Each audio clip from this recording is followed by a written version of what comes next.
عائلة المغرب الكبير، السلام عليكم. موضوع اللي ولا مهم بزاف بالنسبة للمغاربة والجزائريين، أنبوب الغاز اللي كينقل الغاز الطبيعي من الجزائر عبر المغرب اللي كيصدروه لإسبانيا. شكون المستفيد الأكبر؟ غادي يتسالى العقد ما بين المغرب والجزائر في هذه الأشهر في 2021، يعني عن قريب.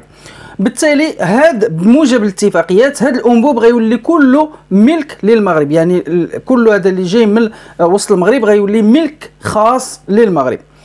واش المغرب غادي تقطع هذا الانبوب على الجزائر ولا قطعته؟ واش غتستافد ولا ما غتستافدش؟ الجزائر شنو غادي يضرها؟ واش غتضر ولا ما غاديش يضر؟ هادشي كله غادي نعرفوه نقطه بنقطه. لكن قبل غادي نشوفوا كيفاش هذا الموضوع هذا ديال انبوب الغاز خلى وزير جزائري كيقول على المغرب الشقيق. شيء كيفرح، ولكن واش حنا متعودين نسمعوا من السلطات الجزائريه بالمغرب الشقيق او لا متعودين كنسمعوا العدو الكلاسيكي؟ بغينا غير نفهموا.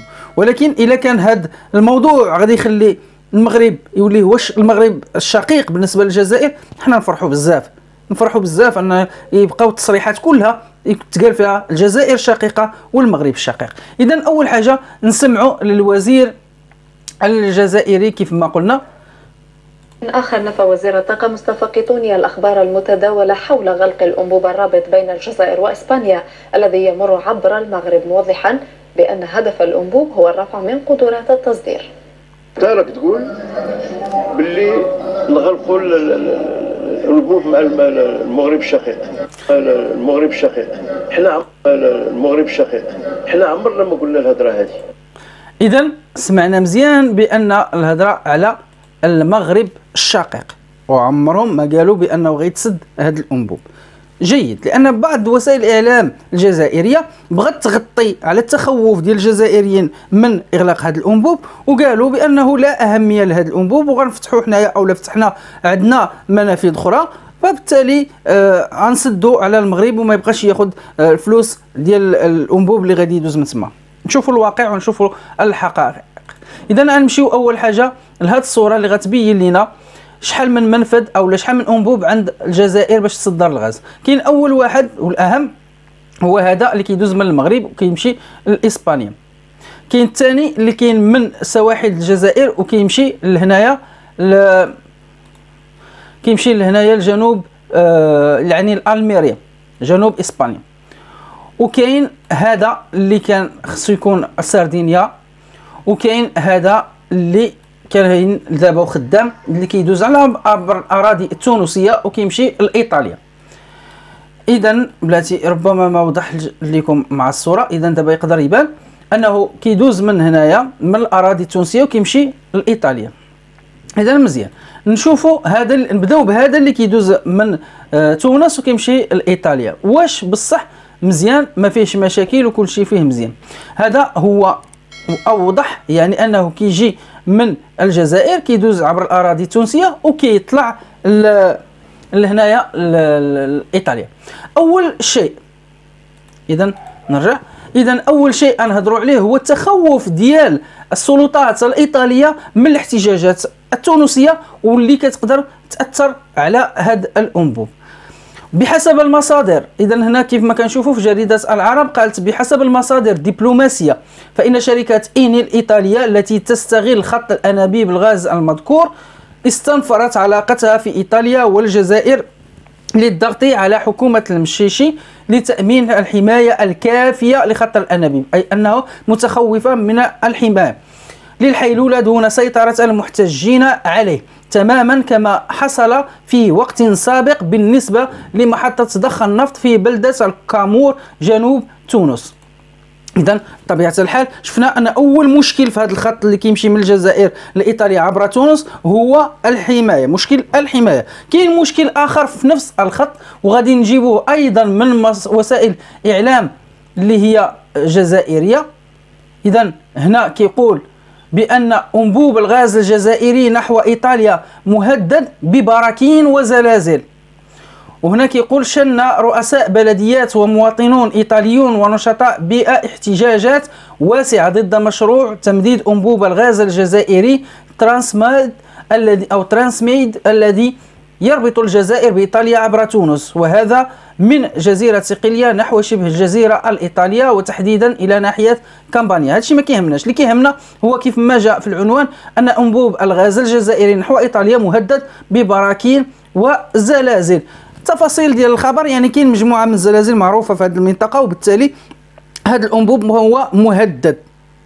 إضافة إلى مشكل الحماية، مشكل التهديد، هناك مشكل أنه انتهاء مع انتهاء العقد فممكن أن تونس غادي ترفع من الواردات أو من التكلفة الجمركية إلى صح القول، يعني الفلوس اللي غتدفعها الجزائر لتونس مقابل أن هذا الغاز يدخل من تونس يمشي لايطاليا. اذا هناك مشاكل كبيره في هذا الانبوب هذا. كاين الانبوب الثاني اللي قلنا السردينيا، عاوتاني نشوفوا شنو وقع فيه. اذا ديال السردينيا هو هذا: عدم الاستقرار السياسي بالجزائر يقبر مشروع انبوب الغاز الجزائري سردينيا ايطاليا. اذا نكبروا شويه المقاله.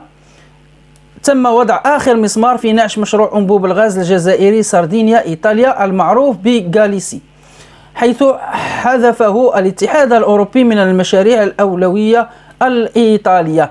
إذن حتى هذاك الثاني اللي كيمشي لإيطاليا فيعتبر لاغي، ما عندوش حتى شي أهمية اقتصادية بالنسبة لا للجزائر ولا لإيطاليا.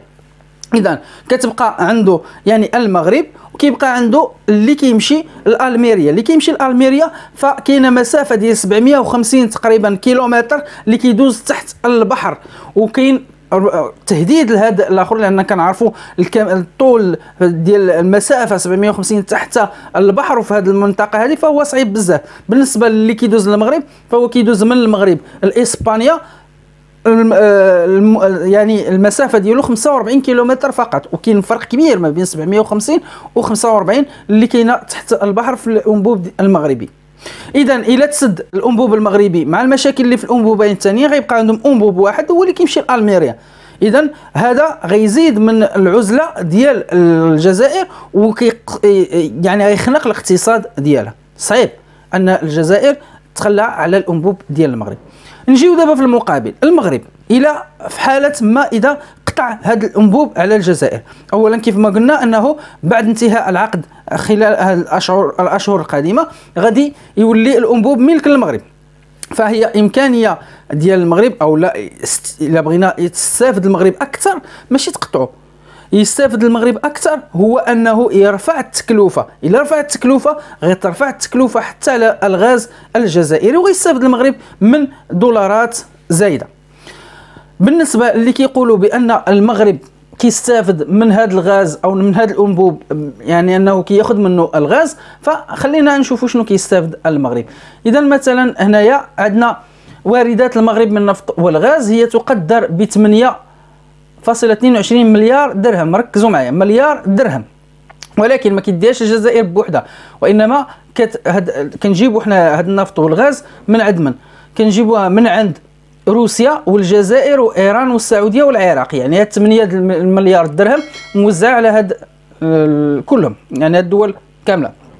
في المقابل جريده الشروق اونلاين الجزائريه عاوتاني حتى هي، يعني كنحاول ناخذ المصادر ديالهم باش ما يجيش شي واحد يكذب.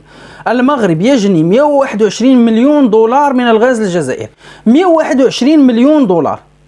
اذا فرق كبير اننا حنا كنستافدوا من هذا المرور ديال الغاز اكثر من اللي كنجيبوا الغاز من عند الجزائر. فاحنا ممكن الا استغنينا على هذا الانبوب فعادي اننا نجيبوا الغاز من بلاصه اخرى، ولكن بالنسبه لنا انه يبقى هذا الانبوب فاحنا غنكسبوا منه الشيء الكثير. اي الا قطعناه حتى الجزائر غتقطع وممكن نسببوا لها ضغط، ولكن حاليا فالمغرب محتاج اكثر لهاد الملايين الدولارات. علاش كنقول حاليا؟ لان المغرب قريب باستراتيجيه ديال بعد النظر ما يبقاش محتاج لهذا الانبوب هذا، ولكن ما يبقاش محتاج انه ياخذ فلوس من عند الجزائر بحيث، ولكن بالعكس غيولي هذا الانبوب غيخدمه. كاين حديث على مجموعه ديال حقول الغاز اللي تم اكتشافها في المغرب وباقي ما بداش الانتاج ديالها، فاذا بدا الانتاج ديالها فاحنا غنستغلوها في هذا الانبوب هذا. كذلك عندنا ما نساوش ان المغرب راه طرف في واحد الخط ديال الغاز اللي هو مهم، هو الغاز اللي غيجي من الجزائر او عفوا من نيجيريا وغادي يطلع للمغرب وغيكون هو الاساسي للتوزيع نحو اوروبا.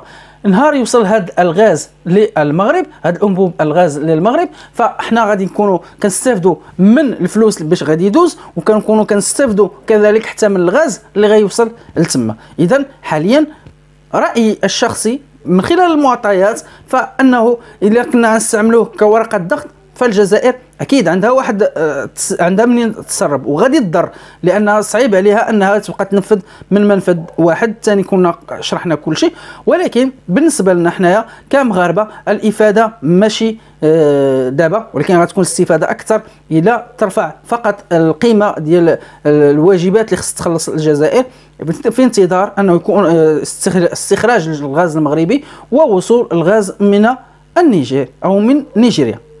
كنتمنى الصوره تكون وضحات، ما تنساوش وما تبخلوش علينا بالضغط على زر الاعجاب، الاشتراك في القناه، ونتمناو دائما ان المغرب والجزائر يكونوا متحدين. وكنحيي الشعب الجزائري الواعي اللي ما كيلتفتش لهاد الوسائل الاعلام ديال الجنرالات الجزائر، ومركز على الحراك ديالو ومركز على الطلبات ديالو. نتمنى ما تنسوناش وما تبخلوش علينا بالضغط والاشتراك في القناه وفي الصفحه. دمتم في رعايه الله والسلام عليكم.